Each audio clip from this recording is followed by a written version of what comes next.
Alhamdulillahi Rabbil Alamin. Nahmaduhu wa nasta'inuhu wa nastaghfiruhu wa natubu ilaih. Asyhadu an la ilaha illallah wahdahu la syarikalah. Wa asyhadu anna Muhammadan abduhu wa rasuluh. Allahumma salli wa sallim ala nabiyyina Muhammad wa ala alihi wa sahbihi wa man da'a bida'watihi ila yaumiddin. Amma ba'd. Fa ya ibadallah, ittaqullah. Usikum wa nafsi bitaqwallahi wa ta'atihi la'allakum tuflihun.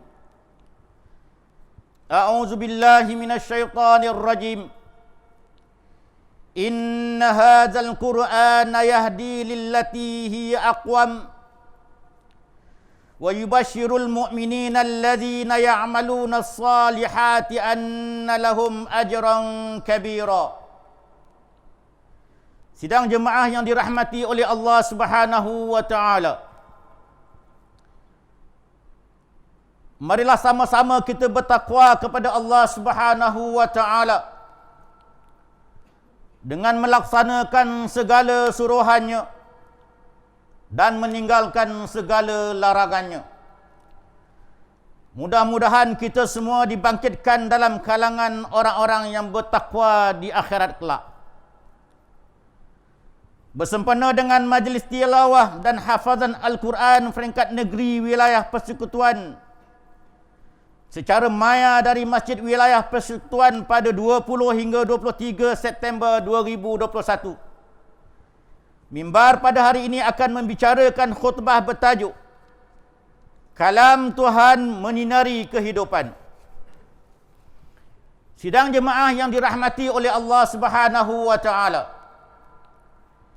Al-Quran adalah mukjizat yang teragung dan abadi, berperanan memandu manusia ke jalan yang benar dan membebaskan mereka dari azab api neraka.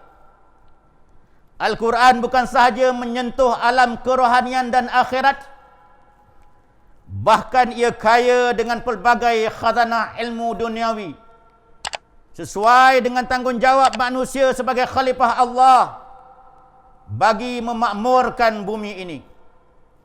Renungkan firman Allah Subhanahu wa taala di dalam surah Al-Isra ayat 9 yang bermaksud, sesungguhnya Al-Quran ini memberi petunjuk ke jalan yang amat betul, yakni agama Islam, dan memberikan berita yang menggembirakan orang-orang yang beriman yang mengerjakan amal-amal saleh bahawa mereka beroleh pahala yang besar.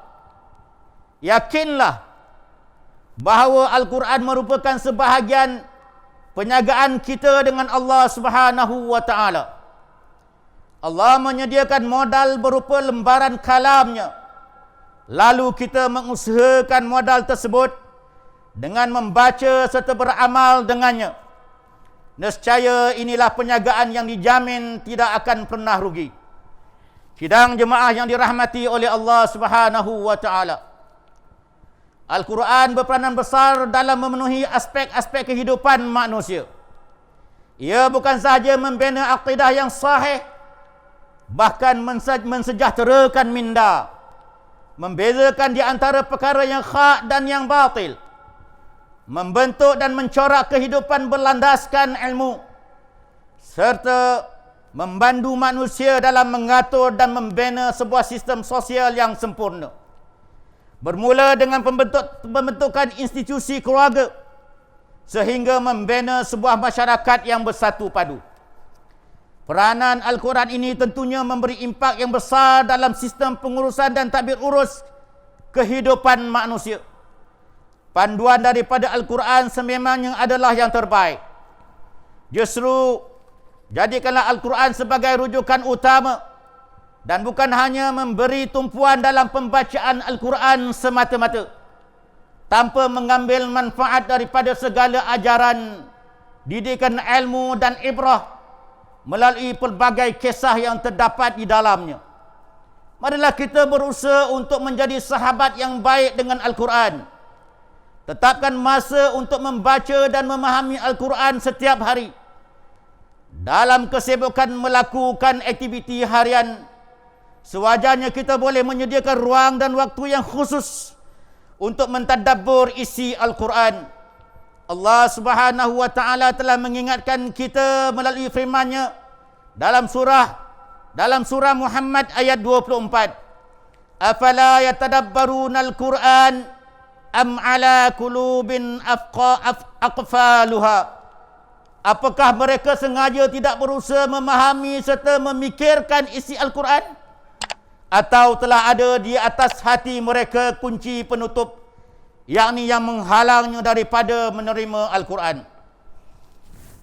Makna tadabbur yang dijelaskan oleh Dr. Wahbah Zuhaili dalam tafsir Al-Munir, iaitu memerhatikan makna-makna Al-Quran dan meneliti kandungannya.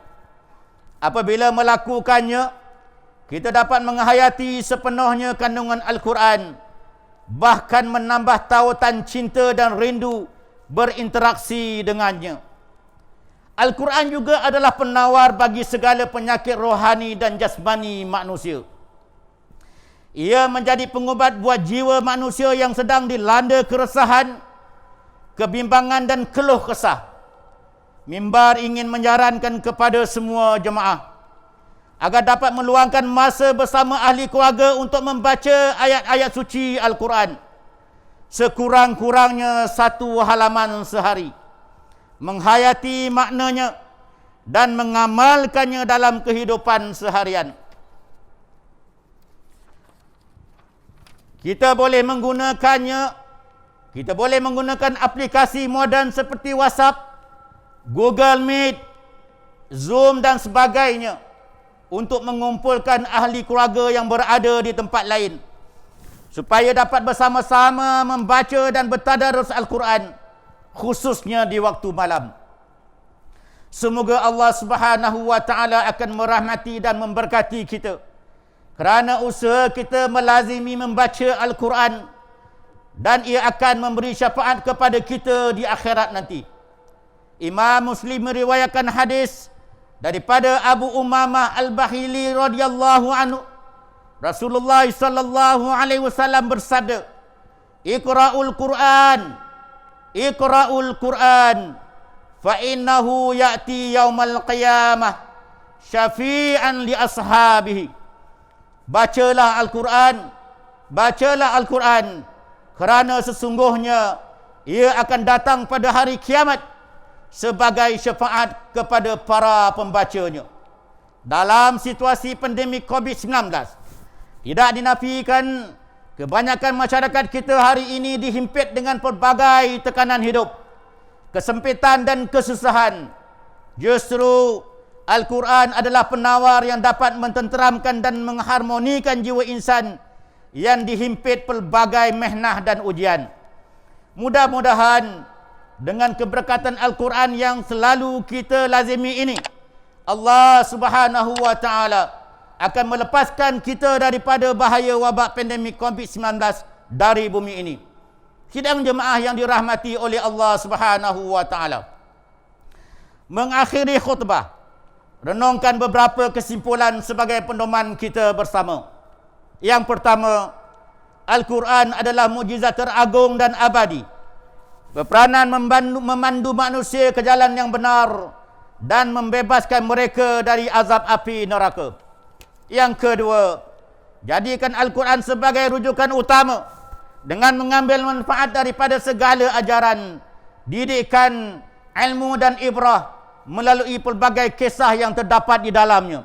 Dan yang ketiga, jadilah sahabat yang baik terhadap Al-Quran dengan menyediakan ruang dan waktu yang khusus setiap hari untuk membaca, menghayati dan mentadabbur Al-Quran. Hayati firman Allah Subhanahu wa taala dalam surah Al-An'am ayat 155. A'udzubillahi minasyaitonir rajim. Wa hadza kitabun anzalnahu mubarakun fattabi'uhu wattaqu la'allakum turhamun. Dan Al-Quran itu adalah kitab yang kami turunkan yang diberkati, maka ikutilah dia dan bertakwalah agar kamu diberi rahmat. Barakallahu li wa lakum bil Qur'anil azim wa nafa'ani wa iyyakum bima fihi minal ayati wa zikril hakim wa taqabbala minni wa minkum tilawata innahu huwas samiul alim. Aqulu qawli hadza wa astaghfirullahal azim li wa lakum wa lisairil muslimina wal muslimat wal mu'minina wal mu'minat al ahya'i minhum wal amwat fastaghfiruh innahu huwal ghafurur rahim.